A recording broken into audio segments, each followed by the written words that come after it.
Thank చేద్దాం. హల్లెలూయా. నన్ను పూర్తిగా పోలే తిరిగి ప్రభు మనల్ని ప్రియుల ద్వారా ఆయన సన్నిధికి ప్రభు దినమందు నడిపించినందుకు మనము దేవునికి కృతజ్ఞతలమై ఉండాలని దేవుని యొక్క ఆశ. వాక్యంలో చెప్పినట్టుగా ఎక్కడ ఇద్దరు ముగ్గురు నా నామమును కూడి ఉంటారో వారి మధ్య నేను ఉంటాను కదా. ఇద్దరి కంటే ఎక్కువ మంది ఉన్నాం కదా. ఎవరెవరికి హియర్ కదా, ఇద్దరికంటే మనం ఎక్కువ మంది ఉన్నాం కాబట్టి దేవుని సన్నిధి మన మధ్య. కాబట్టి దేవుని వందనాలు. ఈరోజు ప్రియులరా దేవదూతల గురించి కొద్దిగా గ్యాప్ ఇచ్చి వచ్చేవారు ఆయన ప్రకృతి. ఈరోజు ఒక విశేషమైన సంగతి మనం నేర్చుకున్నాం. అది ఏంటంటే దేవునికి మనం ఎల్లప్పుడూ కృతజ్ఞతలు కలిగి జీవించాలా. ఒకటి నోటితో థ్యాంక్స్ చెప్పడం ఒకటైతే, ఆ కృతజ్ఞత భావం కలిగి జీవించడం ఇంకొక విషయం. సో నోటితో థ్యాంక్స్ చెప్పాలా, హృదయంలో ఆ యొక్క కృతజ్ఞత భావము ఎప్పుడు మనకు కలిగి ఉండాలి. యేసుక్రీస్తు ఒకసారి 10 మంది కుష్ఠరోగులను స్వస్థపరిచాడు. మీకు తెలుసు కదా కుష్ఠరోగం అంటే ఎంత ఘోరమైన వ్యాధి. లేవియ కాండంలో దాని గురించి మొత్తం అధ్యాయంలో రాశారు. కుష్ఠరోగం వచ్చిన వారు మనుషుల మధ్య నివసించకూడదు, అతడు ఊరి బయట ఉండాలా, ఒక చెట్టు కింద కూర్చోవాలా, ఎవరితో కాంటాక్ట్ చేయకూడదు, ఎవరితో మాట్లాడకూడదు, గ్రామంలోకి ఆ పట్టణంలోకి రాకూడదు, ఒకరు వస్తే ఆయన రాళ్ళతో కొట్టి చంపేవారు. ఓకే, మరి ఆయనకు రాత్రిపూట ఎవరన్నా అక్కడ దూరంలో అన్నం పెడితే ఆయన ఎవరు లేని చూసి ఆ అన్నం తెచ్చుకొని తినాలి. ఇలా వాళ్ళ జీవితం చాలా దూరంగా ఉండేది. ఇలా అలాంటి కుష్ఠరోగులను యేసుక్రీస్తు స్వస్థపరిచాడు. అందరూ 10 మంది వెళ్ళిపోయారు. అప్పుడు ఒక్కడు మాత్రమే తిరిగి వచ్చాడు కదా. తిరిగి వచ్చి యేసుక్రీస్తుకు ఆయన పాదాల దగ్గర పడి ఆయనకు థ్యాంక్స్ చెప్పాడు అని. Okay, so 10 lepers Jesus healed. All 10 of them went away. Only one man returned back to him. He fell down at the feet of Jesus and he said, Lord, thank you for healing me. The rest of the 9 people, they did not come to say thanks. తక్కిన 9 మంది తిరిగి వచ్చి దేవుడు యేసు ప్రభుకు thanks చెప్పలేదంట. వాళ్ళలో ఒక్కళ్ళే వచ్చి యేసు ప్రభుకు థ్యాంక్స్ అని చెప్పారు. అప్పుడు యేసు ప్రభు ఏం అడిగాడంట, తక్కిన 9 మంది ఎక్కడ అంటే ఇంతగానే కృతజ్ఞత లేదా వీళ్ళకు అని యేసుక్రీస్తు అక్కడ చెప్పిన మాట. కనీసం వాళ్ళు వచ్చి థ్యాంక్స్ చెప్పలేదా? అంటే పైసలా, లేకుంటే ఏమైనా బలి అర్పించాలా, లేకుంటే ఆస్తి ఏమైనా రాసియాలా, లేకుంటే ఏమైనా డబ్బు ఇవ్వాలా? ఏం లే, నన్ను స్వస్థపరిచిన దైవా, ఇక్కడ తిరిగి వచ్చిన వ్యక్తి ఏమైనా పైసలు ఇచ్చాడా, లేకపోతే ఏమైనా చేశాడు? ఏం లేదు, జస్ట్ ఆయన కాళ్ళ మీద పడి థ్యాంక్ యూ ప్రభువా, నన్ను ముట్టినందుకు నీకు వందనాలు చెప్పి కృతజ్ఞత భావం కలిగి ఆ యేసయ్యను ఆయనను స్తుతించాడంట. సో అలాంటి స్వభావం మనం కలిగి ఉండాలని దేవుడి చిత్తం. మనందరూ ప్రతిరోజు రోజులు ఆ కృతజ్ఞత భావం కలిగి ఉండాలి. నన్ను సృష్టించావే, థ్యాంక్స్ అయ్యా. చాలాసార్లు మనం నేర్చుకున్నాం. ఒకవేళ దేవుడు మనల్ని సృష్టించకుంటుంటే మనం ఏం చేసి ఉండేవాళ్ళం? అడిగేవాళ్ళమా, ఎందుకయ్యా నన్ను సృష్టించలేదు అని? పుట్టిన వెంటనే మనం చనిపోయింటే మనం ఏం చేసి ఉండేవాళ్ళం? దేవుడిని అడిగి ఉండేవాళ్ళమా, ఎందుకయ్యా నన్ను పుట్టిన వెంటనే చంపావని? ఎంతమంది 2 రోజుల తర్వాత చనిపోయిన వాళ్ళు, చిన్నప్పుడే 1 వారం తర్వాత చనిపోయిన వాళ్ళు. నీలోపర్ హాస్పిటల్లో ఒక సిస్టర్ నాకు రోజు చెప్పారు, ఒక రోజు 20-30 మందిగా చనిపోతారండి పిల్లలు. ఇవన్నీ గుర్తు చేసుకుంటే మనం ఇంకా బ్రతుకున్నామా? కడుపులో 5వ నెల, 6వ నెల, 7వ నెల, 8వ నెల, 9వ నెల ఆ సమయంలో చిన్నపిల్లలు చనిపోతారు. మనల్ని దేవుడు ఆ సిచ్యువేషన్లో పెట్టలేదు. అందును బట్టి మనం దేవుడికి థ్యాంక్స్ కృతజ్ఞత కలిగి ఉంటాం. దేవుడు ఈ దినాన్ని నా జీవితం ఇచ్చాడే, అందును బట్టి దేవుడికి మనం థ్యాంక్స్ చెప్పాలి. ఆ కృతజ్ఞత భావం కలిగి ఉంటారు. ఉదయం లేస్తుందనే థ్యాంక్ యూ లార్డ్. మనం ప్రార్థన చేసుకోకుండా కనీసం ఫస్ట్ ఒక మాట thank you lord for one more day. ఇంకొక దినాన్ని నా జీవితం ఇచ్చినందుకు థ్యాంక్స్ అయ్యా. నన్ను ఇంకా బ్రతికించినందుకు థ్యాంక్స్ ప్రభా. నేను ఇంకా నా అవయవాలన్నీ చక్కగా పనిచేస్తున్నాయి ప్రభా. Heart problem, kidney problem, liver problem, ఏ ప్రాబ్లమ్స్ లేకుండా నన్ను ఇంకా బ్రతికించినందుకు థ్యాంక్స్ అని చెప్పి మనం వీటన్నిటిని బట్టి దేవుడికి మనం థ్యాంక్స్ చెప్తూ ఉండాలి. ఒకటి నోటితో థ్యాంక్స్ చెప్పడం ఒక మాట అయితే, రెండవది ఆ కృతజ్ఞత భావం. ఇంగ్లీష్లో అంటారు కదా, యాటిట్యూడ్ ఆఫ్ గ్రాటిట్యూడ్. గ్రాటిట్యూడ్ అంటే కృతజ్ఞత భావం. మనము బ్రతికినన్ని రోజులు కలిగి దేవుని పట్ల, ఈరోజు మనం ఈ స్థితిలో ఉన్నామంటే ఎవరు కారణం అంట మరేమ గారు? దేవుడే కదా. పౌలు ఏమంటాడు? నేను ఏమై ఉన్నానో దేవుని కృప ద్వారానే అయి ఉన్నాను. What ever I'm today it's only because of the grace of God. నేను ఏమై ఉన్నానో దేవుని కృప ద్వారానే అయి ఉన్నాను. ఆ భావం మన సొంత శక్తితో కాదు ప్రియులు.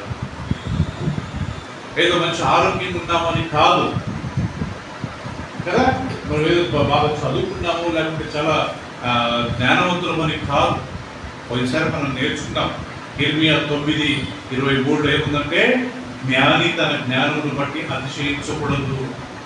నా జ్ఞానం ఉంది, నేను తెలివిగలవాడిని, చాలా చదువుకున్నాను, 2-3 డిగ్రీలు చేసుకున్నాను అని అతిశయించకూడదు. శూరుడు తన శౌర్యమును బట్టి, ఇంగ్లీష్లో let not mighty man boast about his might. తన బలమును బట్టి, తన ఆరోగ్యమును బట్టి, తన శౌర్యాన్ని బట్టి శూరుడు అతిశయించకూడదు. ఐశ్వర్యవంతుడు, డబ్బున్నవారు తన డబ్బును బట్టి అతిశయించకూడదు.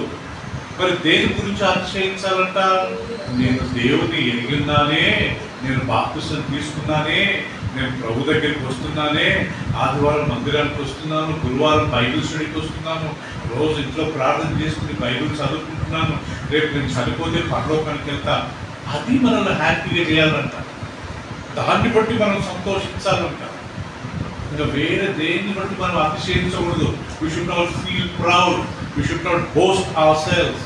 మన గురించి మనం గొప్పగా ఏ విషయంలో కానీ మనం మాట్లాడకూడదు. కేవలం దేవుని కృప, దేవుని దయ, ఈ రోజు వరకు నన్ను దేవుడి స్థితిలో ఉంచాడని చెప్పి మనం ఆ విషయంలో దేవునికి కృతజ్ఞతలమై, రుణస్థులమై మనము ఉండాలంట. సో కాబట్టి ఈరోజు మన టాపిక్ ఏంటంటే, దేవునికి రుణస్థులమై ఉండాలా. Being grateful to God, being thankful to God. దేవునికి రుణస్థులమై ఉండాలా, దేవునికి మనము కృతజ్ఞతలమై ఉండాలా. దేవునికి ఒక ఇష్టం లేని ఒక వ్యక్తి ఎవరైనా ఉన్నారంటే థ్యాంక్స్ చెప్పని వ్యక్తి, కృతజ్ఞత లేని వ్యక్తి. పౌలు రాస్తున్నాడు రోమీయులకు రాసిన పత్రిక 1వ అధ్యాయము 21వ వచనం తీసుకుందాం ప్రియులారా. పౌలు రోమీయులకు రాసిన పత్రిక, రోమా అనే సంఘానికి పౌలు అనే భక్తుడు ఒక పత్రిక రాశాడండి. ఆ పత్రికలో ఏమని రాశాడో చూస్తున్నాం. పౌలు రాసింది ఈ లెటరు రోమా అనే సంఘంలో ఉండే క్రైస్తవులకు రాశాడు.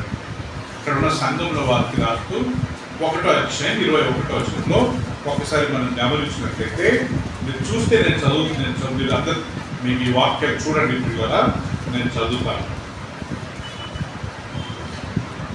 మరియు వారు దేవుని ఎరిగి ఆయనను దేవునిగా మహిమపరచలేదు, కృతజ్ఞతాస్తుతులు చెల్లింపను లేదు, కానీ తమ వాదములు యందు వ్యర్థులైంది. నా చదువు అని they knew God not as God, neither were thankful, but became vain in their imagination. Right, so although they knew God, they did not glorify Him as God. Kadachchi? They did not even say thanks. వాళ్ళు దేవుని ఎరిగి దేవునిగా మహిమపరచలేదు, కృతజ్ఞతాస్తుతులు చెల్లించారు, కనీసం thanks అని చెప్పలేదంట దేవుడికి. అందుకే ఇశ్రాయేల్ జనాంగము 6 లక్షల మంది బయటకు వస్తే ఎంతమంది వెళ్ళారంట కానాన్ దేశానికి? 2. తక్కిన వాళ్ళందరూ అరణ్యంలో చనిపోయారంట. అంటే కృతజ్ఞత లేని వాళ్ళు. కృతజ్ఞత లేదు కాబట్టి వ్యభిచార పాపము, విగ్రహారాధన, సంగుడు, దేవుని పరీక్షించడము, శోధించడము, ఇలాంటి పాపాలు చేశారు కాబట్టి అక్కడనే అరణ్యంలో అందరూ చనిపోయారు. ఇది మనకు ఒక లెసన్. మనం థ్యాంక్స్ చెప్పలేదనుకో మనం చంపకపోవచ్చు, కానీ వీళ్ళరా మనం పరలోక రాజ్యం చేయాలి. వీళ్ళు భయంతో మనం థ్యాంక్స్ చెప్పకూడదు. నిజంగా నాకు దేవుడు ఇంత అద్భుతం చేశాడు, ఇంత సాయం చేశాడని చెప్పి మనం పెట్టినారు. సో మనం కృతజ్ఞత కలిగి మనం జీవించాలి.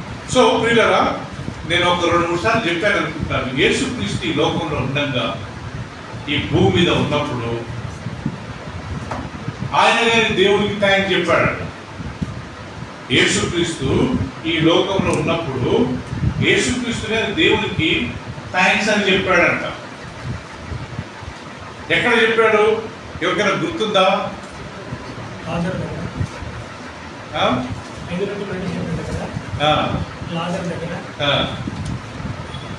దేవదన ఒక్కడే చెప్తున్నాడు, తక్కిన ఎవరు చెప్పట్లేదు. ఇంకా ఎక్కడ?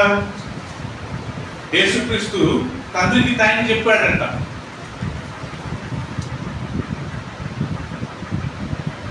తెలుసా మీకు? యేసుక్రీస్తు తండ్రికి థ్యాంక్స్ చెప్పాడు. ఎక్కడెక్కడ చెప్పాడు?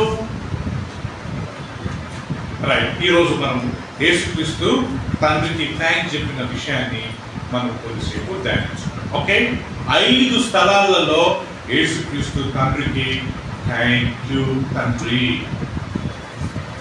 Father, I thank you. Can you imagine? యేసుక్రీస్తు దేవుని కుమారుడైన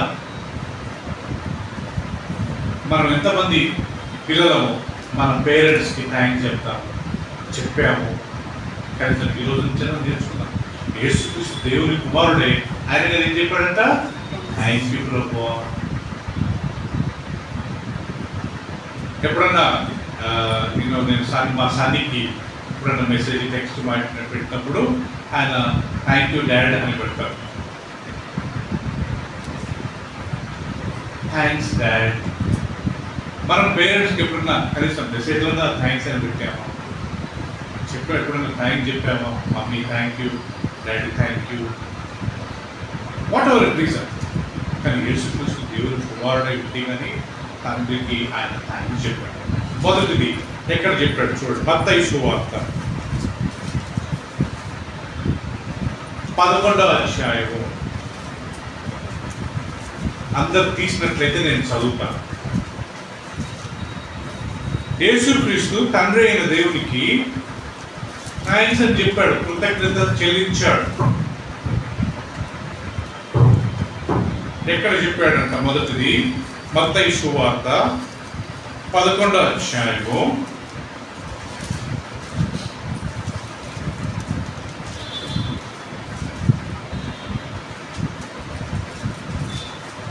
25వ వచనం ఒకసారి చూసుకుందాం. అందరు చూడండి, మీ బైబిల్ అండి. Matthew 11:25 I will read. ఆ సమయమున యేసు చెప్పినదేమనగా, తండ్రి, ఆకాశమునకును భూమికిని ప్రభువా, నీవు జ్ఞానులకును వివేకులకును ఈ సంగతులను మరుగు చేసి పసిబాలులకు బయలుపరుచున్నావని నిన్ను ఏం చేస్తున్నాను? స్తుతించుచున్నాను. మళ్ళా చదువుతాను, వినండి ప్రియులారా. ఆ సమయమున యేసు చెప్పినదేమనగా, తండ్రి, ఆకాశమునకును భూమికిని ప్రభువా, నీవు జ్ఞానులకును వివేకులకును ఈ సంగతులను మరుగు చేసి చిన్న పిల్లలకు పసిబాలులకు బయలుపరిచినవని నిన్ను స్తుతించుచున్నాను. నేను ఇక్కడ స్తుతించుచున్నాను అనే మాట ఉంది, కానీ ఇంగ్లీష్లో ఏముంది? మేఘన చదువు, గట్టిగా చదువు.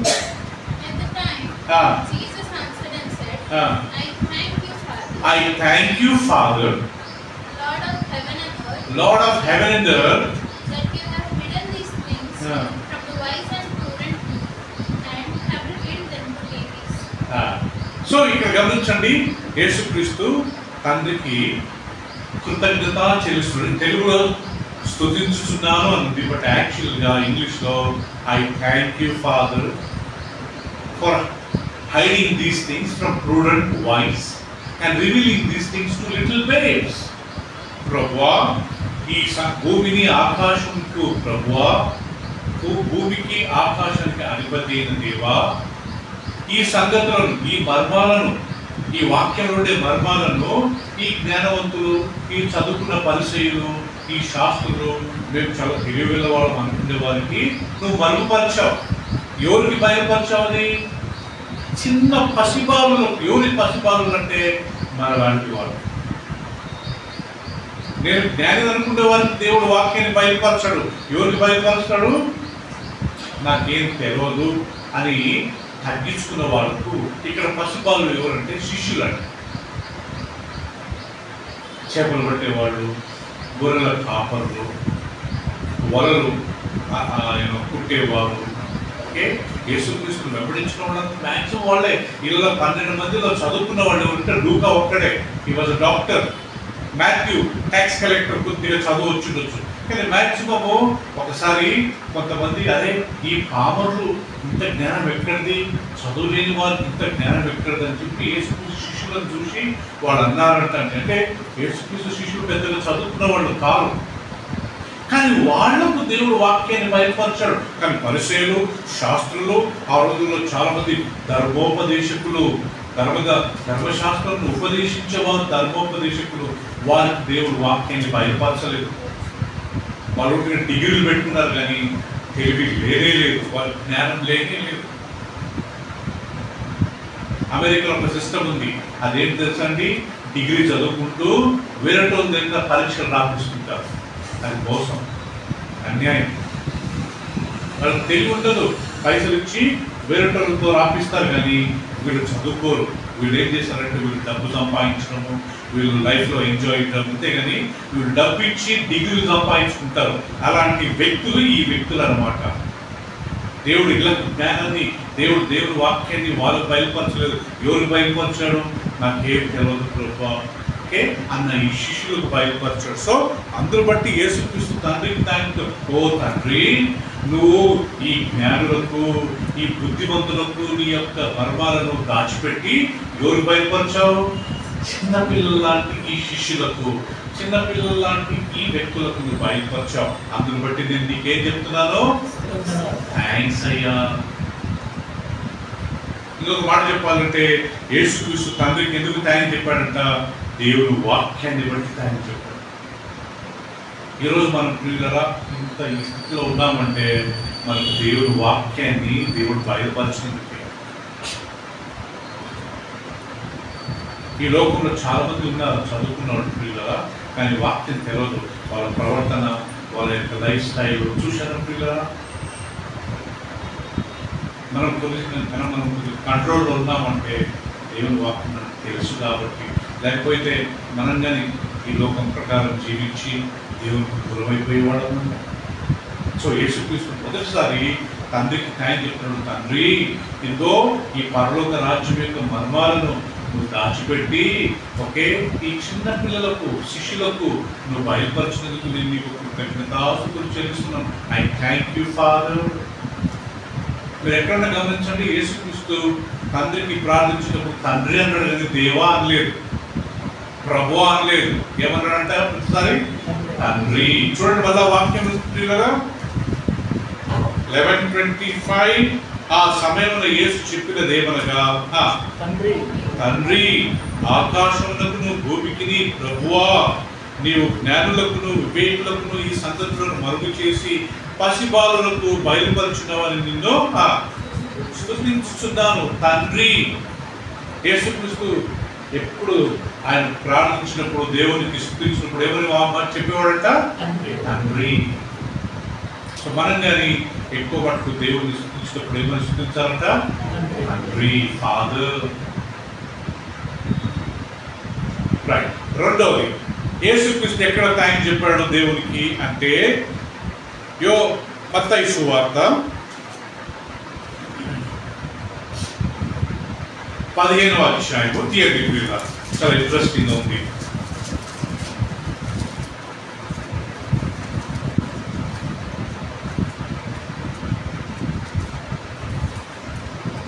15వ అధ్యాయం అందరూ చూసినట్లయితే 36వ వచనం నుంచి నేను చదువుతాను.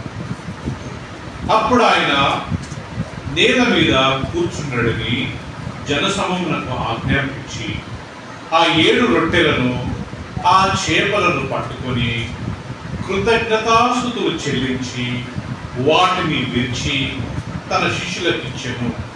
శిష్యులు జనసమూహమునకు వడ్డించిరి. వారందరూ తిని తృప్తి పొందిన మీదట మిగిలిన ముక్కలు 7 గంపల నిండా ఎత్తిరి. స్త్రీలను పిల్లలను గాక తినిన వారు ఎంతమంది అంట? 4000 మంది పురుషులు. తరువాత ఆయన జనసమూహములను పంపివేసి దోణి ఎక్కి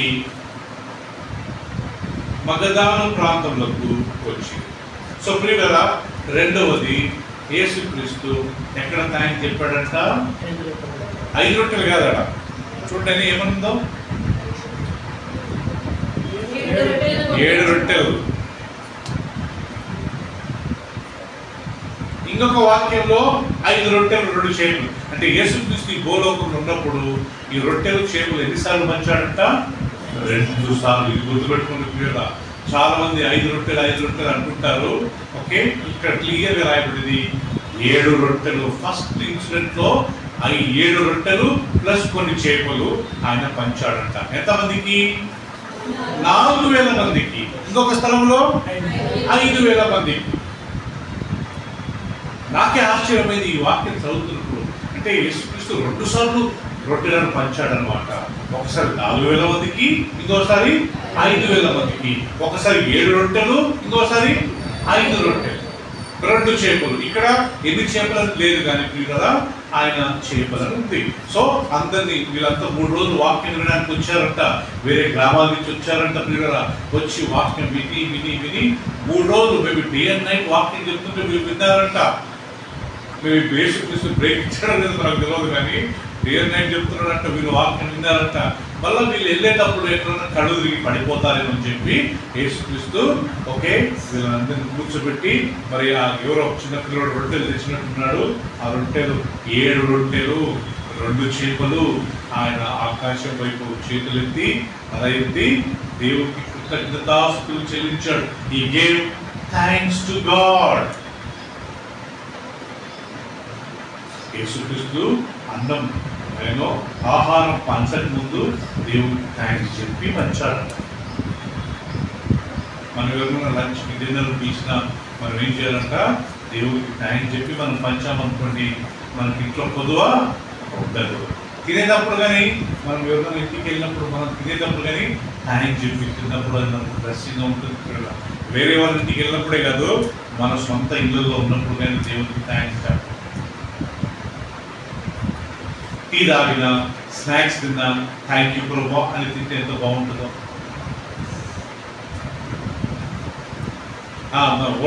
హోటల్కి వెళ్ళే వాళ్ళంతా చాలా మంది ఇట్నే అనుకుంటారు, మనం పైసలు బిల్లు పే చేస్తున్నాం కదా, ప్రార్థన అవసరం లేదని చెప్పి అట్నే తినేస్తారు హోటల్లో.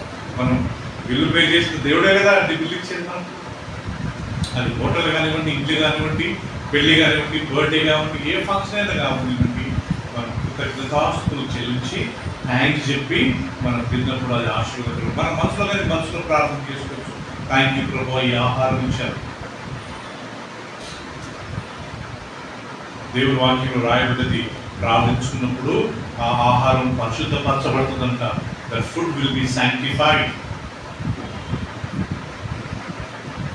సో యేసుక్రీస్తు 7 రొట్టెలు కొన్ని చేపలు తీసుకొని మేము ఆ గంపలు పైకెత్తి దేవునికి కృతజ్ఞతాస్తుతులు చెల్లించి వారికి పంచిపెట్టాడని దేవుడు వాక్యం. ఇది 2వ ఇన్సిడెంట్. ఎంతమంది తిన్నారంట? స్త్రీలు చిన్నపిల్లలు కాకుండా ఎంతమంది? 4000 మంది. ఇంక మరి స్త్రీలను యాడ్ చేయండి, పిల్లల్ని యాడ్ చేయండి, ఎంతమంది ఉంటుంది? ఉదయ్ అప్రాక్సిమేట్గా మేము ఇంకొక 1000-2000 వేసుకుందాం. ఇది 6000 మంది తింటారు. కానీ బైబిల్లో 4000 మంది తింటారు. ఇది మొదటి ఇన్సిడెంట్. కానీ ఇక్కడ పంచక ముందు దేవుడు యేసుక్రీస్తు ఏం చెప్పాడంట? థ్యాంక్ యూ ప్రభువా. ఇందా నేను ఇంగ్లీష్లో చదువున్నానా? గట్టిగా చదువున్నాను ఇంగ్లీష్లో. 1536 men. And he took the 7 loaves He took the 7 loaves and the fishes and gave thanks and gave thanks. and brake them and gave to his disciples and the disciples to the multitude. Okay, so Bible says how many people have ate? And they did all eat and were filled. And they took up of the broken meat that was 7 baskets full. Afterwards, And they did eat were 4,000 men, besides women and children. beside women and children. So ఎన్ని గంపలు వీళ్ళు gather చేశారట? ఎన్ని గంపలు? 7 గంపలు. ఇంకొక స్థలంలో 2 గంపలు. అదే 2 ఇన్సిడెంట్స్ పోయినా ఇక్కడ కన్ఫ్యూజ్ అవ్వాల్సిన అవసరం లేదు. దీన్ని బట్టి మనం ఏం అర్థం చేసుకుంటాం? యేసుక్రీస్తు 2 సార్లు రొట్టెలను చేపలను పంచిపెట్టారు. పంచకుండా ఏం చెప్పాడంటే ఓకే థ్యాంక్స్, అంతే కదా. ఇంకొక స్థలంలో చూద్దాం. యేసుక్రీస్తు 5 రొట్టెలు 2 చేపలు ఎక్కడ పంచాడు? యోహాను సువార్త 6వ అధ్యాయం.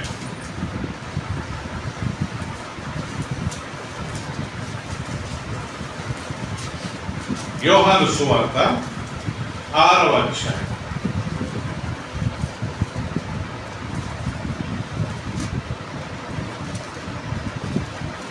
పదకొండవ వచనం నేను చదువుతాను, గమనించండి.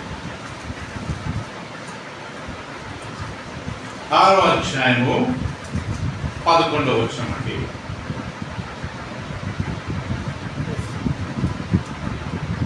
మేబీ మొదటి చదువుతాను, గమనించండి. 6వ అధ్యాయం. అటు తర్వాత యేసు తిబేరియా సముద్రం అనగా గలిలయ సముద్రమును దాటి అద్దరికి వెళ్ళారు. రోగులెడల ఆయన చేసిన సూచక క్రియలను చూచి బహుజనులు ఆయనను వెంబడించింది. యేసు కొండ ఎక్కి అక్కడ తన శిష్యులతో కూడా కూర్చుండెను. అప్పుడు పస్కా అని యూదుల పండుగ సమీపించింది. కాబట్టి యేసు కన్నులెత్తి బహుజనులు తన యుద్ధకు వచ్చుట చూచి వీరు భుజించుటకు ఎక్కడ నుండి రొట్టెలు తీసుకుని ఈ రొట్టెలు కొని తెప్పించమని ఫిలిప్పును అడిగారు. కానీ ఏమి చేయనే ఉండునో తానే ఎరిగి ఉండి అతనిని పరీక్షించుటకు అలాగడిగాడు. అందుకు ఫిలిప్పు వాళ్ళు ప్రతి వాడును కొంచెము పుచ్చుకున్నటకైనను 200 దినారముల రొట్టెలు చాలవని ఆయనతో చెప్పాడు. యేసు శిష్యులలో ఒకడు అనగా సీమోను పేతురు సహోదరుడైన ఆంద్రయ్య అక్కడ ఉన్న ఒక చిన్నవాని యొక్క 5 యావల రొట్టెలు 2 చిన్న చేపలు ఉన్నవి. కానీ ఇంతమందికి ఇవి ఏమాత్రమని ఆయనకు అనగా యేసు జనులను కూర్చుని పెట్టడని చెప్పాడు. ఆ చోట చాలా పచ్చిగా ఉన్నది కనుక లెక్కకు ఇంచుమించు 5,000 మంది పురుషులు కూర్చుండిరి. యేసు ఆ రొట్టెలు పట్టుకుని ఏం చేశాడు? కృతజ్ఞతాస్తుతులు చెల్లించి కూర్చున్న వారికి వడ్డించెను. అలాగే చేపలు కూడా వారికి ఇష్టమైనంత మటుకు వడ్డించెను. వారు తృప్తిగా తినిన తర్వాత ఏమీ నష్టపడకుండా మిగిలిన ముక్కలు పోగు చేయడని తన శిష్యులకు చెప్పాను. కాబట్టి వారు భుజించిన తర్వాత వారి యొద్ద మిగిలిన 5 యావల రొట్టెల ముక్కలు పోగు చేసి 12 గంపలు నింపిరి. ఇది ఇంకొక ఇన్సిడెంట్ అంట. ఇక్కడ గమనించండి పిల్లరా, ఎంతమందికి ఇక్కడ ఆయన ఆహారాన్ని డిస్ట్రిబ్యూట్ చేశాడంట? 5,000. ఇందాక చూసిన దగ్గర 4,000 పురుషులు. ఇక్కడ కానీ పురుషులు లెక్కన ఇచ్చాడు 4,000 మంది. అందరూ ఆయన దగ్గరకు వచ్చి రావడం చూసి ఇప్పుడు ఇక్కడ 3 రోజులు కాదు పిల్లరా, ఇది ఒక రోజే వాళ్ళందరూ వస్తున్నప్పుడు ఆ స్వస్థత గురించి వచ్చినప్పుడు యేసుక్రీస్తు వాళ్ళని చూసి ఒకే వాక్యం చెప్పిన తర్వాత వీళ్ళు ఒట్టిగా వెళ్ళకూడదని చెప్పి వాళ్ళకి ఆహారాన్ని ఇచ్చారంట. ఓకే, ఫిలిప్ అన్నాడంట, ప్రభు ఇంతమందికి మనము ఎక్కడి నుంచి పొందాము, కొనాలన్నా కానీ మన దగ్గర అంత పైసలు లేవు ప్రభు అన్నట్టు. సరే, ఎవరో ఒక చిన్న పిల్లడు 5 రొట్టెలు 2 చేపలు తెచ్చాడంట. యేసుక్రీస్తు అందరిని కూర్చోబెట్టి ఆడ పచ్చిగా చాలా గ్రీనర్ గా ఉన్నందుకు అక్కడ కూర్చోబెట్టి ఓకే ఆ 5 రొట్టెలు 2 చేపలు తీసుకొని దేవునికి కృతజ్ఞతాస్తుతులు చెల్లించి వాటిని విరిచి శిష్యులకు ఇచ్చాడంట. శిష్యులు వీళ్ళందరికీ పంచిపెట్టారంట. వాళ్ళందరూ చేపలు తృప్తిగా వాళ్ళకి ఇష్టమైనన్ని చేపలు అన్ని రొట్టెలు తిన్న తర్వాత నష్టపోకుండా ఎన్ని గంపలు చేర్చారంటే ఇప్పుడు 12 గంపలు, ఇందాక 7 గంపలు. సో ఎంత స్పష్టంగా రాయబడింది. యేసుక్రీస్తు రొట్టెలను చేపలను 2 ఇన్సిడెంట్లు 2 సార్లు ఆయన పంచిపెట్టాడు. ఇక్కడ కానీ ఆయన రొట్టెలను చేపలను పంచిపెట్టక ముందు వాటిని పట్టుకొని ఏం చేశాడంట? దేవునికి దేవునికి కృతజ్ఞతాస్తులు చెల్లించిన తర్వాతనే యేసుక్రీస్తు వారికి పంచిపెట్టాడు. సో ప్రియులారా, యేసుక్రీస్తు దేవుని కుమారుడై ఉంది కానీ ఆయన దేవునికి థ్యాంక్స్ చెప్పడము కొద్దిగా ఆశ్చర్యంగా లేదా? నేను సామాన్యంగా కుమారుడు తండ్రికి థ్యాంక్స్ చెప్పడం నేను సామాన్యంగా వినలే. చాలా rare. Thanks daddy, thanks mummy. ఎవరన్నా ఉన్నారా మన దగ్గర వాళ్ళ డాడీకి మమ్మీకి థ్యాంక్స్ చెప్పుకోరు? ఇంక్లూడింగ్ నేనే చెప్పలేదు.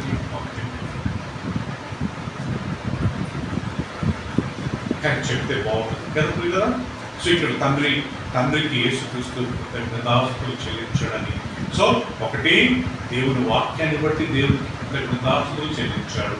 రెండోది, 7 రొట్టెలు చేపలను బట్టి దేవునికి యేసుక్రీస్తు దేవునికి థ్యాంక్స్ అని చెప్పి వాటిని పంచితే 4000 మంది తిన్నారు.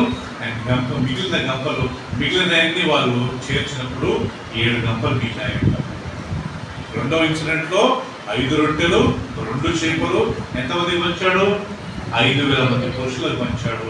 మిగిలిన గంపలు 12. ఇక్కడ కానీ యేసుక్రీస్తు తండ్రికి కృతజ్ఞతాస్తులు చెల్లించాడు.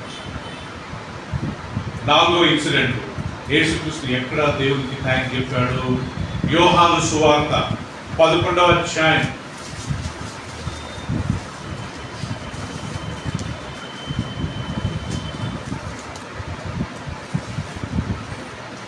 యోహాను సువార్త అందరు తీయండి ప్రియులారా. జాన్స్ గాస్పెల్ చాప్టర్ 11 41 and 42 అందరు చూడండి. 11, 41 and 42. యేసు కన్నులు పైకెత్తి, తండ్రి, నీవు నా మనవి వినినందున నీకు కృతజ్ఞతాస్తులు చెల్లించుచున్నాను. నీవు ఎల్లప్పుడూ నా మనవి వినుచున్నావని నేను ఎరుగుదును గాని నీవు నన్ను పంపితవని చుట్టూ నిల్చున్న ఈ జన సమూహము నమ్మునట్లు వారి నిమిత్తం ఈ మాట చెప్పి తిని. ఆయన అలా చెప్పి లాజరు బయటికి రమ్మని బిగ్గరగా చెప్పగా చనిపోయిన వాడు కాళ్ళు చేతులు ప్రేత వస్త్రములతో కట్టబడిన వాడే వెలుపలికి వచ్చెను. అతని ముఖమును రుమాలు కట్టి ఉండెను. అంతటా యేసు, మీరు అతని కట్లు విప్పిపోనీయుడని వారితో చెప్పాను. సో ప్రియులారా, 4వసారి యేసుక్రీస్తు దేవునికి థ్యాంక్స్ చెప్పాడు. Richie, can you read loudly 41 and 42? Then they took away the stone from the place where the dead man was lying. And Jesus lifted up his eyes and said, Jesus lifted up his eyes and said, Father, I thank you that you have heard me. And I know that you always hear me. I know that you always hear my prayers. But because of the people who are standing by, I said this, that they may believe you sent me.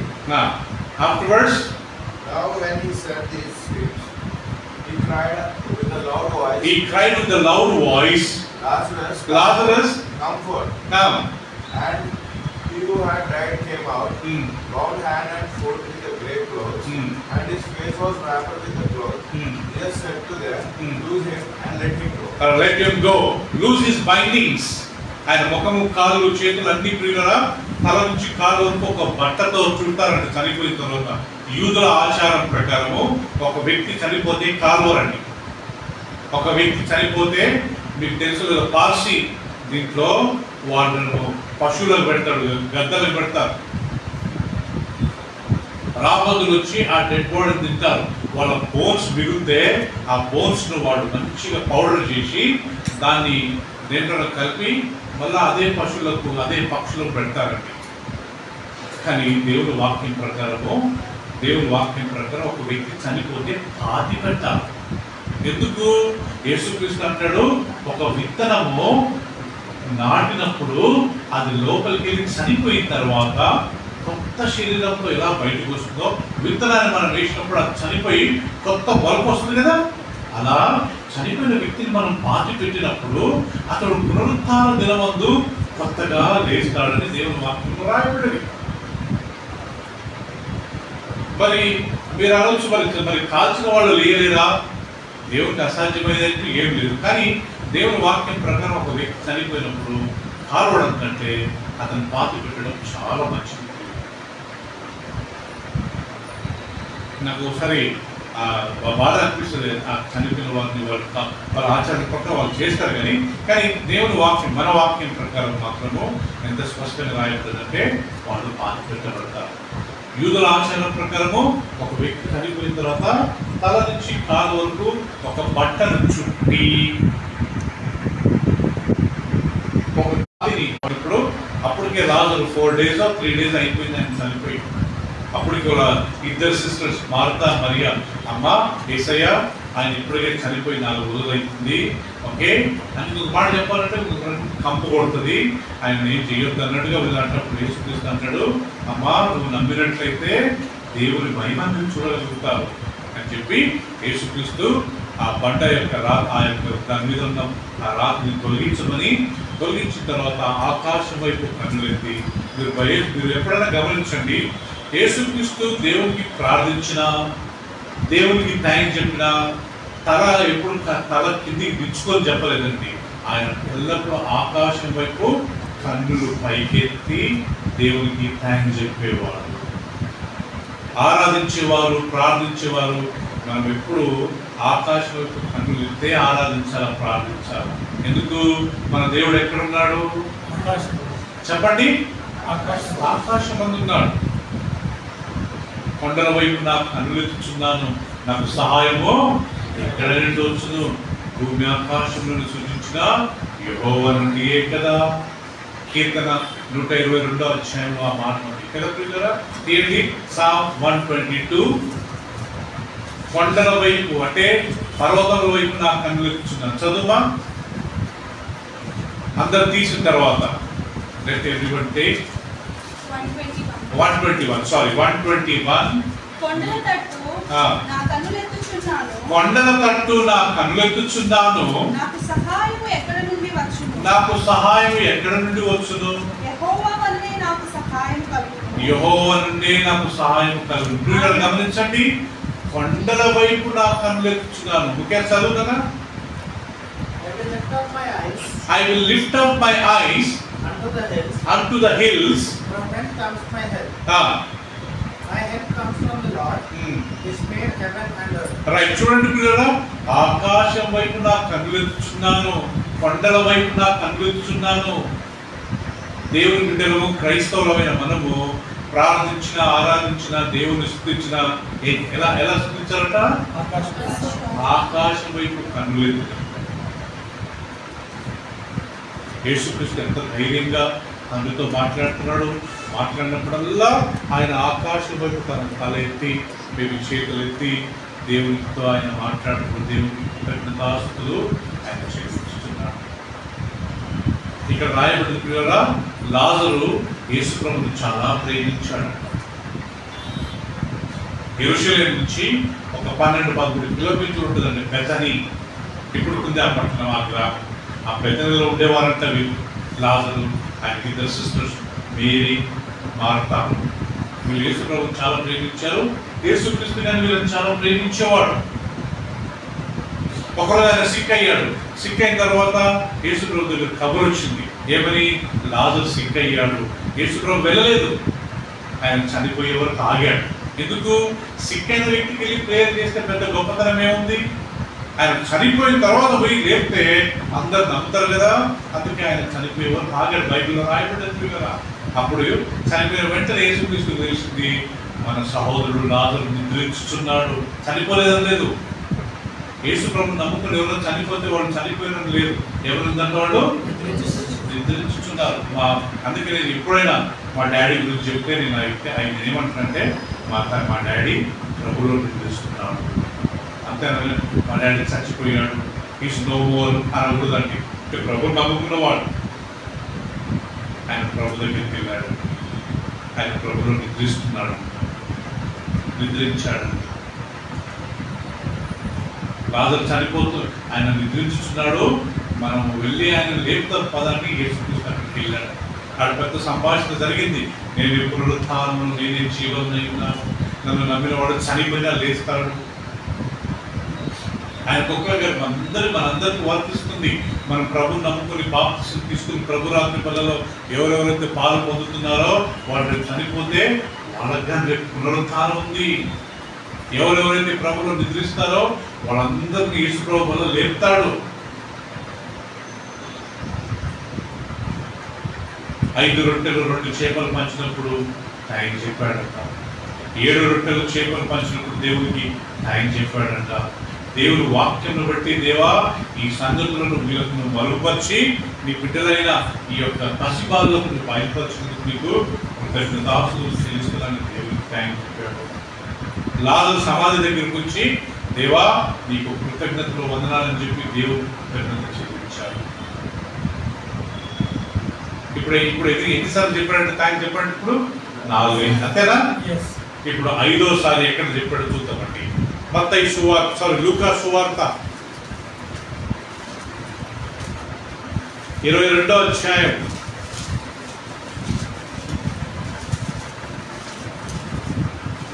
లూకా సువార్త 22వ అధ్యాయము.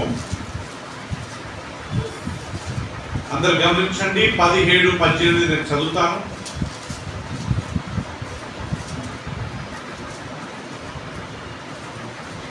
ఆయన గిన్నె ఎత్తుకొని కృతజ్ఞతాస్తుతులు చెల్లించి, మీరు దీన్ని తిని తీసుకొని మీలో పంచుకునడి. ఇక మీదట దేవుని రాజ్యం వచ్చు వరకు నేను ద్రాక్షారసము త్రాగనని మీతో చెప్పుచున్నాను. పిమ్మట ఆయన ఒక రొట్టె పట్టుకొని ఏం చేశాడు? వల్ల కృతజ్ఞతాస్తుతులు చెల్లించి దాన్ని విరిచి వారికి ఇచ్చి, ఇది మీ కొరకు ఇయ్యబడుచున్న నా శరీరము, నన్ను జ్ఞాపకము చేసుకున్నటకు దీనిని చేయుడని చెప్పాను. ఆ ప్రకారమే భోజనమైన తర్వాత ఆయన గిన్నెను పట్టుకొని, గిన్నె మీ కొరకు చిందించబడుచున్న నా రక్తము వలన నైన కొత్త నిబంధన. ఇదిగో ప్రియులారా, ఇక్కడ చివరికి యేసుక్రీస్తు ఎక్కడ దేవునికి థ్యాంక్స్ చెప్పాడంట? చివరి రాత్రి, లాస్ట్ నైట్. ఏ లాస్ట్ నైట్? సిలువ వేయక ముందు last night suffer, last suffer అంట. ఎప్పుడు తీసుకున్నాడు? పస్కా పండగ రోజే. దానికి పైన చదివితే 22వ అధ్యాయం మొదటి వచనంలో పస్కా చూడండి. 22 మొదటి వచనం, ప్రియులారా, పస్కా అనబడిన పులియని రొట్టెల పండుగ సమీపించెను. ఆ సమయంలో ఆయన పస్కాను సిద్ధపరచుడు మనం పోయిన బైబిల్ స్టడీలో నేర్చుకున్నాం కదండి. పులియని రొట్టె దేంతో పోల్చారు? యేసు ప్రభు శరీరంతో. పరలోకం నుంచి దిగి వచ్చిన మన్నాను ఆహారం నేనే, ఆ రొట్టె నేనే, నన్ను తినువాడు చనిపోడు. అందుకే మనం ప్రభురాత్రి వల్ల తీసుకున్నప్పుడల్లా గుర్తు చేసుకోవాలి, మనకు మరణం లేదు, చనిపోయిన యేసు ప్రభు మనల్ని లేపుతాడు. బాప్తిసం ప్రతి ఒక్కరు బాప్తిసం తీసుకోవాలా. తీసుకున్న తర్వాత ప్రతి ఒక్కరు దాంట్లో పాలు పొందాలా. పాలు పొందిన వాళ్ళు మన ఏ పాపంలో వెళ్ళకూడదు. మనం చేసే పాత పాపాలని మానుకోవాలా. మనం ప్రభురాత్రి వల్ల తీసుకుంటూ వల్ల పాపం తీసుకున్నాం అనుకోండి, బాప్తిసం తీసుకున్న వాళ్ళు మొదట కంటే ఇంకా ఘోరమైన పాపంలో పడిపోతారు. యేసుక్రీస్తు ఒక స్థలంలో ఒక వాక్యం చెప్తాడండి. యేసుక్రీస్తు ఒక విషయం అంటాడు. ఏమంటే, ఒక వ్యక్తిలో దురాత్మ ఉన్నప్పుడు లాస్ట్గా ఆ దురాత్మ ఆ వ్యక్తిని విడిచిపెట్టిపోయిన తర్వాత ఆ హృదయం ఖాళీగా ఉన్నదనుకోండి, వాడు మొత్తం తిరిగి ఎక్కడ స్థలం లేకపోతే మళ్ళీ వచ్చి చూస్తాడంటే ఇతని హృదయం ఖాళీగా ఉందని చెప్పి ఇంకా ఎంతమందిని తెస్తారంట? ఇంకా 7 మంది దురాత్మలను తెస్తారంట. 7 ఈవిల్ స్పిరిట్, 7 ప్లస్ వీడు ఒకడు. ఎంతమంది మొత్తము?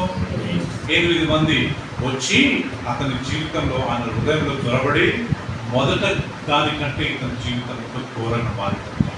నాకు తెలుసు కొంతమంది బాప్తిసం తీసుకొని మళ్ళా పాపం చేస్తున్నారు.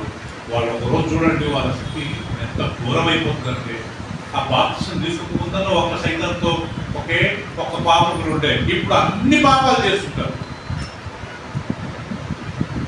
ఇది నేను చెప్పిన మాట కాదు, ఎవరు చెప్పాడు? యేసుక్రీస్తు చెప్పిన మాట పిల్లరా.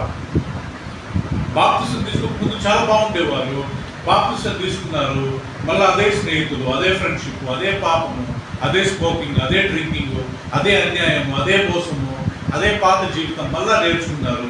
కుక్క వామిటింగ్ చేసింది మళ్ళా తిన్నట్టుగా, అదే బైబిల్ ఉంది కదా, కుక్క వామిటింగ్ చేసింది మళ్ళా తిన్నట్టుగా వీళ్ళు మళ్ళీ అదే పాపం. బాప్తిసం తీసుకున్నారు, విశ్వాసంలోకి వచ్చారు, అదే పాపం చేసుకుంటున్నారు. వీళ్ళు కుక్క జీవితం కంటే ఘోరమైన పాపం అని దేవుడు వాక్యం సాగిస్తున్నారు.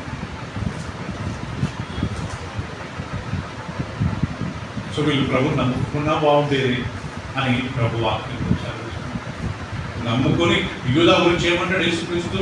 యూదా యూదా, నువ్వు పుట్టకుండా ఉంటే నీకు మేలు. నువ్వు పుట్టి నరకంలో ఉండడం కంటే పుట్టకుండా ఉంటే బాగుండేది కదా. యేసుక్రీస్తు చెప్పాడు కదా మాట. సో వీళ్ళు బాప్తిసం తీసుకోకుండా ప్రభు నమ్మకుండా బాగుండేది. నమ్ముకొని ఒకప్పుడు ఒక పాపం చేసేవారు, ఇప్పుడు 8 పాపాల కూడికి ఘోరమైన జీవితం జీవిస్తున్నారు.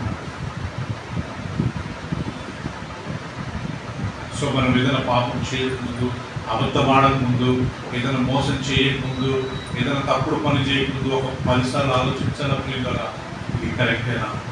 దేవుడు మన మమ్మీ డాడీ చూడకపోవచ్చు, మన భార్య భర్త చూడకపోవచ్చు, మన తల్లిదండ్రులు చూడకపోవచ్చు, మన పిల్లలు చూడకపోవచ్చు, కానీ దేవుడు చూస్తున్నాడు కదా. అయ్యో నేను చేయని చెప్పి మనం తప్పించుకోవాలని మనం దాంట్లో పాలు పొందకూడదు. మనం హృదయం మొండి చేసుకొని బ్రదర్ చెప్తుంది బైబిల్ ఉంటుంది నేను మాత్రం చేస్తాను అనుకోండి కదా. గుర్తుపెట్టుకుందాము, ఒకరోజు వస్తుంది మనం ఎంత ఏడ్చినా, ఎంత కలబొట్టుకున్నా, ఎంత ఇంటికలు వీపుకున్నా దేవుడు ఎప్పుడు మనకి సాయం చేయాలి. ఎవరు సాయం చేయాలి? దేవుడు పాపానికి వాళ్ళే లెక్క చెప్పాలి. కాబట్టి దేవుడు మనం లెక్క చెప్పాలప్పుడు అప్పుడు ఏం చేసినా మనకు క్షమాపణ దొరుకుతుంది. ప్రభురాత్రి వల్ల తీసుకునే ప్రతి ఒక్కరు చాలా కేర్ఫుల్గా ఆలోచించి దాంట్లో పాల్గొంటారు. ఏదైనా తప్పు చేశాము, ఈ వారంలో చేస్తున్నాం, ఇంకా పాపం ఉన్నామంటే తీసుకోవద్దు. ఎన్నిసార్లు మనం నేర్చుకున్నప్పుడు కదా దాన్ని అయోగ్యంగా తీసుకునేవాడు. చాలా మంది బలహీనులయ్యారు, చాలా మంది రోగులయ్యారు, చాలా మంది నిద్రించుచున్నారు. అంటే నిద్రించున్నారంటే చనిపోయారు. చాలా మంది క్రిస్టియన్స్ ఎందుకు చనిపోతారు తెలుసా అండి?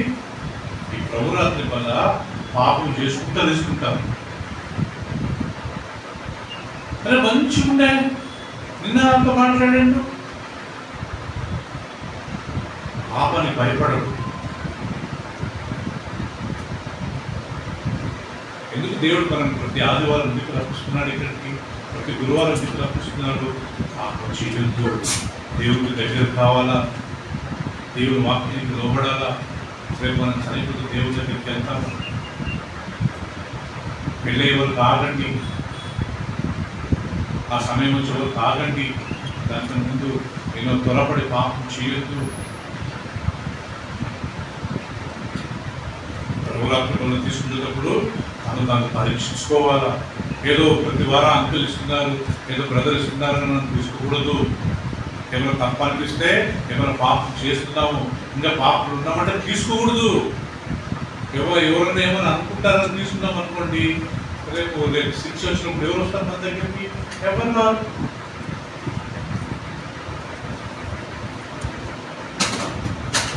తను మనం పరీక్షించుకోవాలా.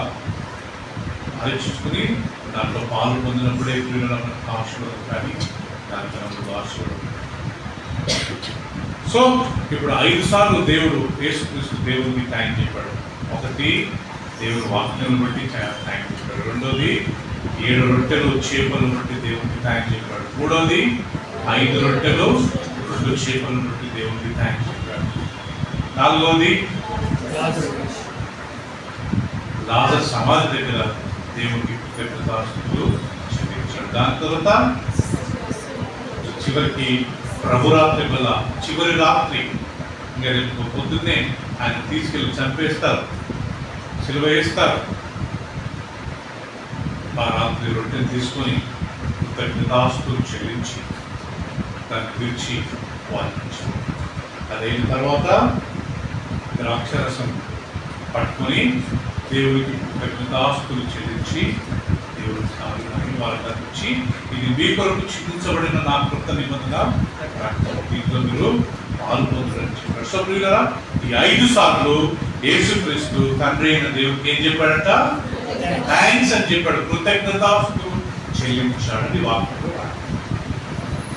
సో మనల్ని ఎందుకు దేవుడు ఈరోజు ఈ వాక్యం నేర్పించాడంటే, మనం కానీ ఎల్లప్పుడూ దేవుడికి ఏం చెప్పాలంట? కృతజ్ఞతాస్తుతులు చెల్లించే వారంగా ఉండాలి. ఎప్పుడు చెప్పాలంటే మనం కృతజ్ఞతాస్తుతులు? ఎఫెసీయులకు రాసిన పత్రిక 5వ అధ్యాయము 25వ వచనము. ఎఫెసీయులకు రాసిన పత్రిక 5:25. అందరు తీసినప్పుడు నేను చదువుతాను. ఎఫెసీయులకు రాసిన పత్రిక 5వ అధ్యాయము 25వ వచనం చదువుతాను.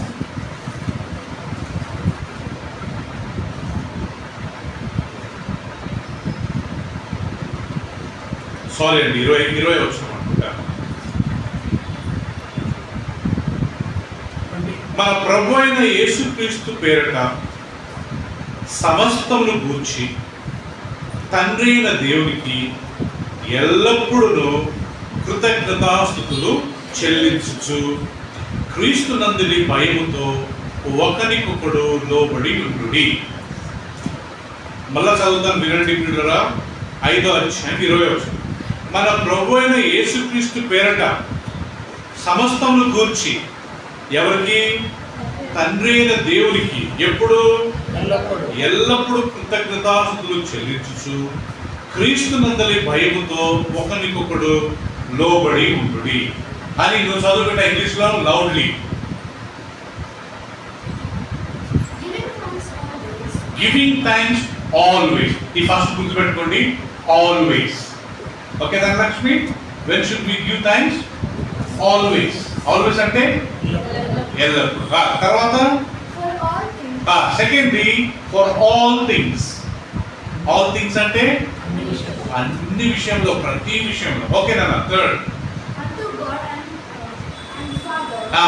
unto God the Father. మనం దేవునికి థ్యాంక్స్ చెప్పాలంట, తండ్రి అయిన దేవునికి. నాలుగోది in the name of our Lord Jesus Christ. So మీరు ఇక్కడ 4 విషయాలు గుర్తుపెట్టుకోవాలి. Giving thanks always. మనం దేవునికి ఎప్పుడు థ్యాంక్స్ చెప్పాలంట మా కుమారి? ఆల్వేస్. మనకు ఉండేది 24 గంటలు కదా ప్రియులారా. ఒక 12 గంటలు మనం పడుకొని మన ప్రైవేట్ వర్క్స్ అది చేసుకున్నాం అనుకోండి, ఇంకా 12 గంటలు మనం తిరుగుతాం. ఆ 12 గంటల్లో మనము తినడము, లేకపోతే స్నానం చేసుకోవడము, బయటికి వెళ్ళడము, ఉద్యోగానికి వెళ్ళడము, వంట చేసుకోవడము కదా పిల్లలు, మెట్లు ఎక్కడము, మెట్లు దిగడము, లిఫ్ట్ ఎక్కడం, మాట అంటున్నాను. ఈ 12 గంటలు మనం ఏం చేయాలంట? ఖాళీ ఉన్నప్పుడల్లా, మనం వేరేతో మాట్లాడినప్పుడల్లా, మనం ఒంటరిగా ఉన్నప్పుడల్లా నోరు విప్పి ఏం చెప్పాలంట? ఆల్వేస్. కీర్తన గ్రంథంలో ఒక వాక్యం ఉంది ప్రియులారా, నేను అర్ధరాత్రి వేళ నీకు కృతజ్ఞతాస్తుతులు చెల్లిస్తున్నాను. అర్ధరాత్రి వేళ ఎలా కృతజ్ఞతాస్తుతులు చెల్లిస్తారు? వాష్రూమ్కి లేస్తారు, ఏదైనా కాల్ వస్తుంది, ఓకే, నిద్ర పట్టదు, ఆ సమయంలో లేచి నీళ్ళు తాగి మళ్ళా ఒక మాట థ్యాంక్ చెప్పి పడుతుంది, ఎంత బాగుంటుంది కదా. అది అక్కడ అర్థం. ఈవెన్ రాత్రి పూట కానీ మనం దేవుడికి థ్యాంక్ చెప్పి అర్ధరాత్రి వేళ, in the mid night I will give thanks to God. When should we thank God, honey? Always. For what we should thank? For all things. తెలుగులో అన్ని విషయాలలో దేవుడికి థ్యాంక్ చెప్పాలంట. మరేమో అన్ని విషయాలలో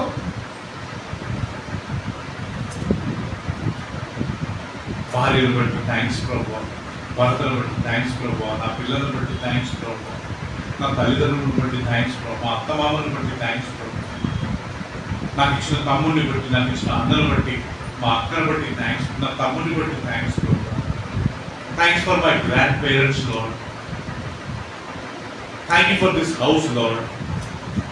ఆహారం ఇచ్చినందుకు థ్యాంక్స్ ప్రభు, నెలంతా రేషన్ ఇచ్చినందుకు థ్యాంక్స్ ప్రభు, ప్రతి నెల మనకు కావాల్సిన డబ్బు ఇస్తున్నావు థ్యాంక్స్ ప్రభు. ఈ లోపల మనం డబ్బు లేకుండా ఏమైనా చేయగలుగుతాం? ఏదో ఒక రకంగా దేవుడు మనకి ఇంకా ఇస్తున్నాడు కదా. ఆ జీతం వచ్చినప్పుడు ఫస్ట్ మనం థ్యాంక్ చెప్పాలి. అన్ని విషయాల్లో దేవుడికి థ్యాంక్ చెప్పాలి. Giving thanks always. Number 2 for all things, for everything. మంచి ఆహారం ఇచ్చాం, మంచి ఇల్లు ఇచ్చాం, మంచి 2 వీలర్ ఇచ్చినాం, మంచి కార్ ఇచ్చినాం, మంచి నిద్ర ఇస్తున్నాం, మంచి భార్యని ఇచ్చినాం, మమ్మీ డాడీని ఇచ్చినాం, భర్తని ఇచ్చాం, పిల్లల్ని ఇచ్చినాం, మా బ్రదర్ సిస్టర్స్ని ఇచ్చినాం. మా ప్రయాణంలో ఈ రోజు ఏ యాక్సిడెంట్ కాకుండా కాపాడు. మనం అందరం ప్రయాణం చేస్తున్నాం కదా కదా. మనకు తెలుసు కదా ఒరిస్సా ట్రైన్ యాక్సిడెంట్. ప్రతాప్ దానికన్నా ముందు రోజు వచ్చింది. ప్రతాప్ ముందు రోజు అదే ట్రైన్ రూట్ అండి. ఆయన హైదరాబాద్ చేరండు, మరుసటి రోజు అంటే యాక్సిడెంట్.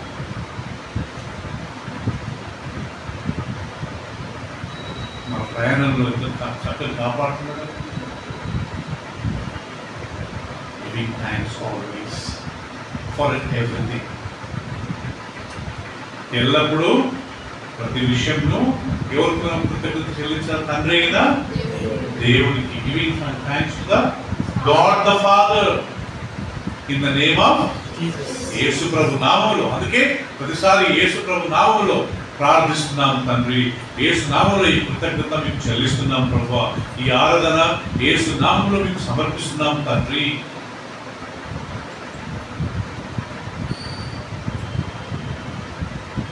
For everything. సో ప్రియులారా, మనం ఎల్లప్పుడూ కృతజ్ఞతాస్తుతులు చెల్లించే వారంగా ఉండాలి. ఆరాధన గురువారము ఆదివారం మాత్రమే కాదు, మన ఇంట్లో ఉన్నప్పుడు, బయటికి వెళ్ళినప్పుడు, మెట్లు దిగేటప్పుడు, మెట్లు ఎక్కేటప్పుడు, పడుకునేటప్పుడు, తినేటప్పుడు, వంట చేసుకునేటప్పుడు కృతజ్ఞతాస్తుతులు మనం చెల్లించాలి. ఆ భావం మర్చిపోవడం. నేను చాలాసార్లు చెప్పాను ఒక ఉదాహరణ. అదేంటంటే ఆనంద్ బ్రదర్ మన చర్చ్లో ఉండేవారు కదండి.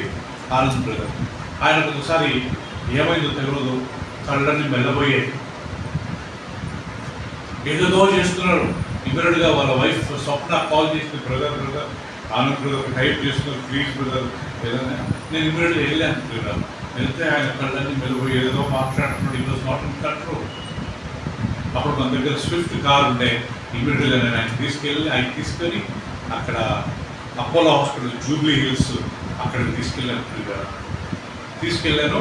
తర్వాత ఆయన ఒక వారం 10 రోజులు అక్కడ డాక్టర్స్ పెట్టి ఆయన అప్పుడు చెప్పింది ఏంటంటే ఒక 1 అవర్ అయిందండి, మొత్తం లోపలంతా బ్లీడింగ్ అయిపోయింది. ఆయన ఎప్పుడో చిన్నప్పుడు కింద పడ్డాడంట. కింద పడి ఏదో కొద్దిగా ప్రాబ్లమే, అది బ్లీడింగ్ స్టార్ట్ అయిందంట. అది మొత్తం బ్లీడ్ అయిపోయింది అని చెప్పి లాస్ట్ ఆయనకి ఏదో కొద్దిగా సర్జరీ అది ఇది చేసి మందులతో చేసి సెట్ అయిపోయాడు. తర్వాత మీరు నమ్ముతారు లేదో, ఆనంద్ బ్రదర్ ఈ రోజు వరకు ఎక్కడ కలిసినా, ఎప్పుడు కలిసినా ఆ కృతజ్ఞత భావం ఆయనకు ఉంది. బ్రదర్, ఆ రోజు మీరు నన్ను హాస్పిటల్ తీసుకెళ్ళకుంటే నేను చచ్చిపోయి ఉండేవాడు. ఈజీగా ఐ కెన్ అండర్స్టాండ్. ఎంత ఇంపార్టెంట్గా మాట్లాడతాడు, ఎంత ప్రేమిస్తాడు, ఎంత ఆ భావం కలిగి ఉంటాడంటే నేనేమి ఎక్స్పెక్ట్ చేయట్లేదు ఆయన ఎప్పుడు నాకు కృతజ్ఞత ఉండాలని. కానీ ఆయనకుంది. నేను ఎప్పుడు కృతజ్ఞతగా అట్ట మనందరం ఉండాలని. మనం దేవునికి ఒక్కరికైనా కృతజ్ఞత కలిగి ఉండాలా? ఉదయం మనుషులు ఉండవుగా, మీరు చేశారు ఎన్నో అద్భుతాలు, ఎంతో సాయం చేసినారు అన్నప్పుడు మనం ఏమనాలా? మీరు కానీ మాకు ఎంతో చేశారని మనం కృతజ్ఞత భావం కలిగి ఉండాలి. దేవుడికి మహిమానాలా? మీరు చేసిన దాని ముందు మాది ఏమి లేదనాలా? అంతే కదా పిల్లలు. ఒకళ్ళు ఎవరైనా సాయం చేస్తే మనం మర్చిపోతామా? మర్చిపోకూడదు. ఆర్థికంగా సాయం చేశారు బ్రదర్, మీరు వచ్చి మమ్మల్ని దర్శించారు బ్రదర్, మాకు తిండి పెట్టారు బ్రదర్, మీరు మమ్మల్ని ఆదరించారు, మేము పోలీస్ స్టేషన్కి వెళ్ళినప్పుడు మీరు వచ్చారు, మేము హాస్పిటల్ ఉన్నప్పుడు మమ్మల్ని దర్శించారు, మేము మాకు ఇల్లు లేనప్పుడు ఇలా మనం ఎవరైనా మనకు సాయం చేసిన మర్చిపోకూడదమ్మా. మనం ఎప్పుడు ఆ కృతజ్ఞత భావం కలిగి ఉంటారు. ప్రతిసారి థ్యాంక్ చెప్పాల్సిన అవసరం లేదు, కానీ ప్రతిసారి వాళ్ళ పట్ల మనం ఆ కృతజ్ఞత భావం కలిగి ఉంటారు. మనం అది లేకపోయామనుకోండి, మనకు ఇంకా వేరే వాళ్ళకు ఎలాంటి వ్యత్యాసం ఉండదు. మనం ప్రభు నమ్ముకున్నాం కాబట్టి ఆమేన్. కళ్ళు మూసుకున్నాం. ఒక 2 నిమిషాలు అందరూ కళ్ళు మూసుకుని మనల్ని మనం పరీక్షించుకుందాం. కృతజ్ఞత భావం కలిగి ఉన్నామా? దేవునికి కలిగి ఉన్నామా? మనుషుల పట్ల మనం కృతజ్ఞత భావం కలిగి ఉన్నామా? Am I grateful to God? Am I grateful to my Father who created me? నన్ను సృష్టించిన దేవునికి నేను రుణస్థునిగా ఉన్నానా? యేసుక్రీస్తు